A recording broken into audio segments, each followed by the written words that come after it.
Основно училиште во Кочани не ги исплатило парите за групно фотографирање.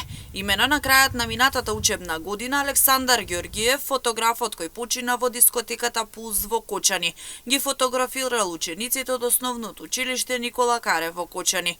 Тој успел да си ги наплати само парите предвидени со тендерот на училиштето за сликање за табло, но не и парите за групни слики на класовите, кои му било ветено дека ќе му бидат исплатени откако ќе бидат собрани од учениците.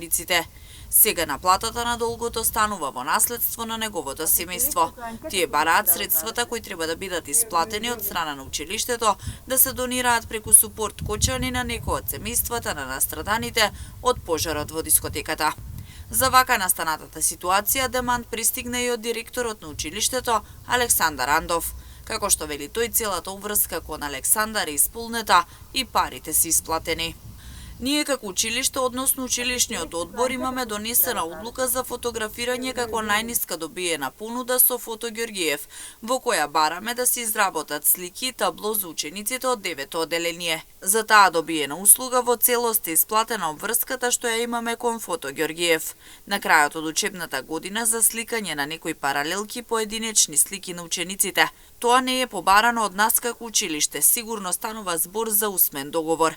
Ние како училиште ниту можеме, ниту смееме да исплаќаме нешто кое не е предвидено ниту планирано во буџетот на училиштето. На неколку наврати имам разговарано со Александар за оваа ситуација и најдов на големо разбирање од негова страна. Се надевав дека сето ова е надминато. Затоа со сигурност тврдам дека ако постои еден доказ дека училиштето како образовна институција има неподмирено било какви обврски спрема фото Ѓорѓиев, да се донесат истите и ќе бидат веднаш регулирани, но такво нешто не постои. Јас го разбирам и родителот и семејството на Александар и затоа преку мој колега, директор на училиште во општина Чешиново Блешево, се договоривме да оствариме средба и стојам на располагање за било што и сега и во иднина и се надевам дека за многу брзо денес ќе се оствари средбата и сите недоразбирања ќе бидат надминати, стои во демант